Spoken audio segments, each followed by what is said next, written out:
Hi everyone, my name is Soraya and I talk about skin health and wellness on this channel. Welcome, I hope you've been well. Today I'm going to be talking about something that usually happens to me and I don't usually see it discussed on care videos, but it's not something that is uncommon. So usually like during winter, I think I've mentioned in other videos that I have a combination skin. I have oily skin and dry skin. But in winter, my dry skin gets really bad. So I do get, and even with the acne, I do get what we call hyperkeratosis. So what is hyperkeratosis? Hyperkeratosis is the formation of thick dry patches on the outer layer of skin. Hyperkeratosis can be divided into two kinds of causes. There's the one which is pressure related, and there's one which is non-pressure related. So the pressure related is, for example, things to do with warts, calluses, a place where you're always having friction due to pressure, and that causes the skin to double over and cause that roughness or thickening of the skin. So, I mean, we have these ones, we have the calluses, the warts, the bunions, you know about these ones. And they need different kind of treatment. And then you have the non-pressure keratosis, and now this is just where your skin forms the rough patches, usually in relation to something. So for me, it is acne. The acne, or I don't know if it's the hyperkeratosis causing acne or the acne causing hyperkeratosis. Sometimes it can be a vicious cycle. But when you get the pimples or the acne, causes thickening due to inflammation, which causes like a scab or sometimes a rough patch on that area of the acne or pimple area, which causes the oil to build up on the inside. But also for me, I like during the winter time, which is we are just come from, we're just entering spring, yay. But so we've just come from winter. I do, especially because of the environment, the humidity, the cold air, or is it like the ventilation systems drying up the area? It causes my skin to form a thicker like skin area in different areas of my either my face or my body, and that is what is called hyperkeratosis. So for me, I usually get them in this area here, sometimes on my jaw, sometimes on my forehead, and sometimes in like in friction areas, like around my ear, behind my ear, sometimes around my neck and my back. So in general, I'm just going to discuss a few forms of the hyperkeratosis. So you have the what they call actinic keratosis, which forms because of sun damage. I'll see if I can get some specific photos I can put in for you, but you have the actinic keratosis, which forms like a brownish, like pigment on your skin, and usually it's due to skin damage. You have corns and calluses, as I had said, because of the pressure from the shoes. So that can cause you to have like the thickening of the skin in those areas which rub onto those areas, especially on the palms of the palms of your hand and the soles of your foot, and also on, like on the toes or areas like in the knuckles where you have friction areas, you can also have thickening. You have eczema, which is an allergic reaction to different triggers. It might be food, it might be topical stuff, and that causes roughness on the areas of like your elbows or like between your elbows, between like area where there are folds, skin folds, and between your like below your knees, the popliteal, the skin at the back of your knee, and then for other people it could be just the whole body may be triggered around your neck, around your face, but usually it's most of the time it's around the elbows, the knees, and sometimes your foot. Then you have psoriasis, which is a dermatological condition. And then you have like seborrheic dermatitis, which could be related to fungal diseases. You have something else called keratosis pilaris, which is a genetic disease which causes piling of the skin around the follicle area, so that the follicle is blocked because of the skin not being able to like shed off generally. There is also retention keratosis, which I feel I have maybe sometimes, because this is where your skin does not shed off as fast as it should. So the skin is being retained, so you have the thickening of skin instead of it shedding.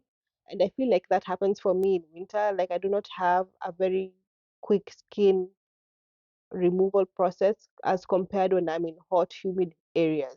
Also, you can have skin hyperkeratosis due to deficiencies like vitamin A deficiency can cause the skin not to repair as it should. Yeah, but I mean, I know vitamin A deficiency, but also it can also be related to, I know vitamin C also is related to skin repair. So if you have those deficiencies, you might have hyperkeratosis. So how does hyperkeratosis appear? It appears like bumps or like scaling, which is usually flat, rough. For some people it's like dark, for some people it's like reddish, and for like psoriasis it might be whitish and scaly, like rough, thickened skin area. How do I deal with those areas, especially now that mine is acne related?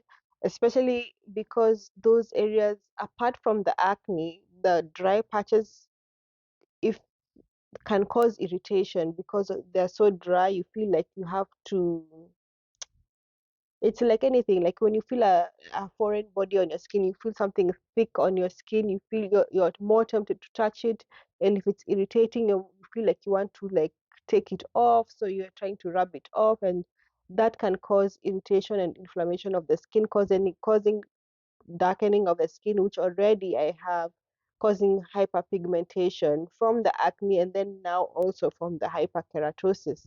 So I have to deal with it. And what is the recommended way that to deal with the hyperkeratosis, and what do I do in terms of dealing with hyperkeratosis? Treatments that have been mentioned for hyperkeratosis include moisturizing.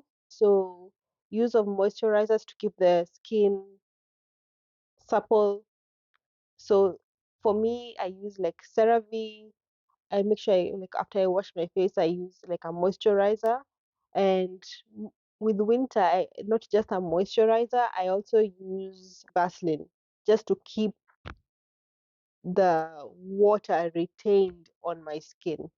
So yeah, that's what I've been using. I'm using moisturizers and Vaseline as a, like a kind of like a Vaseline is like a barrier. Also, because of the dryness, which can cause the hyperkeratosis, it's advised to avoid hot showers, like very hot scalding showers, which is gonna dry your skin. If you're in a dry area, you're supposed to use like a humidifier to keep the area not so dry, so that your skin does not react. If you have allergies, avoid triggers. So if you know you have certain foods which you're allergic to, try and avoid them, like eggs or milk.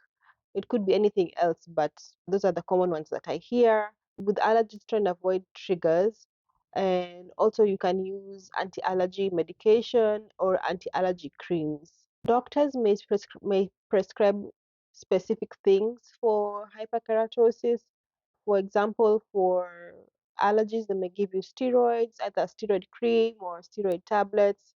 Or for psoriasis, they may give you medication that affects the skin repair or reduces skin damage, especially like biologics.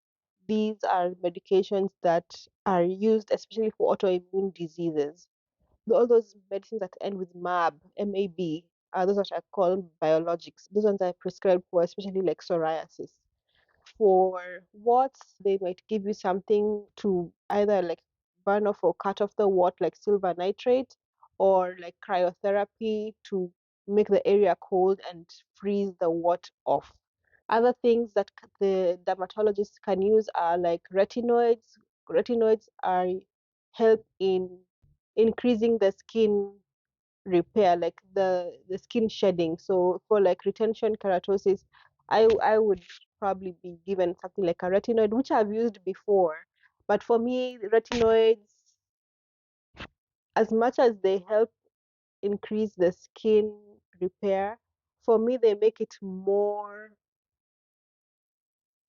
like my skin becomes thicker and red and very painful. So I don't usually use retinoids because I've used them before and they react in a manner that is painful for me. So I don't usually use it. If you go to an esthetician, they might do like LED lights. I believe they do blue light and red light. Red light, I think, is for acne, and the blue light is for hyperkeratosis, but you can use them for both of those conditions, both the red and the blue light. I have not looked at data of how effective they are. Maybe in another video I'll touch on that and see if we know how effective LED lights. I know that they are recommended in skin like blogs and skin articles relating to acne and hyperkeratosis, but in terms of research articles, I'm not quite sure how effective LED light is for hyperkeratosis. Um, Also, for me, so because the skin is rough, you want to help the skin shed. So you can also use like a moist, like rough but moist cloth, especially when you're showering. So just using a moist cloth to rub off the area so that the skin that is already supposed to shed can actually shed off. So that is a way of a gentle like exfoliation. So that's what I use usually because my skin is very sensitive. So I just use gentle exfoliation. But you can also use chemical exfoliation. For some people, if they go to a dermatologist, they might get higher acid, like chemical peel. But for me, because of especially if you listen to Dr. Vanita, she does warn about like very strong acids on black skin and hyperpigmentation. So I would recommend like gentler acids like lactic acid to help with chemical exfoliation, just to help that process move along. Also for like calluses and especially in the feet, the hard bumps and the calluses, you can use a pumice stone that again in your shower, when you're showering and the skin is soft, you use that pumice stone to just rub off any extra skin, or you can use like a exfoliating blade to help cut off the excess skin. But just be careful with that so that you don't get any like wounds. You can do that either you can do it yourself, but be very careful, or you can go to the salon or esthetician to have those like calluses removed during your pedicure and all of that stuff. Yeah, that is one way of dealing with that. Well-fitting shoes so that you're not applying pressure where depending for me I do have like calluses because I have a flat foot, so there's no way of reducing the pressure sometimes because of the way my foot is aligned. But if you have a normal foot, then don't wear shoes that are like tight or that might cause calluses or that might rub on the bones, so that you do not have to have a problem with the calluses. Just wear well-fitting shoes, especially when you're walking and when you're running, and find a shoe that is comfortable for you. So in general, for my hyperkeratosis, what I've been doing is making sure I hydrate or use water to wash off my skin, to wash off any dirt or any excess skin. And then also I use a moisturizer to keep the skin supple. And then apart from the moisturizer, I use the Vaseline as a barrier so that the moisture doesn't leave my skin. And then sometimes I will use lactic acid. I'll also put that in the video for chemical exfoliation if I do feel like I need it. And I have already told you, put in my video before that I'm using the turmeric and kojic acid for my hyperpigmentation. And the kojic acid is also helpful in just helping reducing the skin thickening while reducing the hyperpigmentation. And for me, it is not as sensitive on my skin, so it works for both. Yeah, I use the turmeric kojic acid pads for that, for both the hyperpigmentation and to reduce the skin thickening or dry patches. Sometimes I use the LED light to, although I should use it more, I really haven't used it. It was something that was suggested to me, so I trying to invest in a red LED light so that I can use that to see if it works to reduce the acne and hyperpigmentation. So let me know if you have a problem with hyperkeratosis.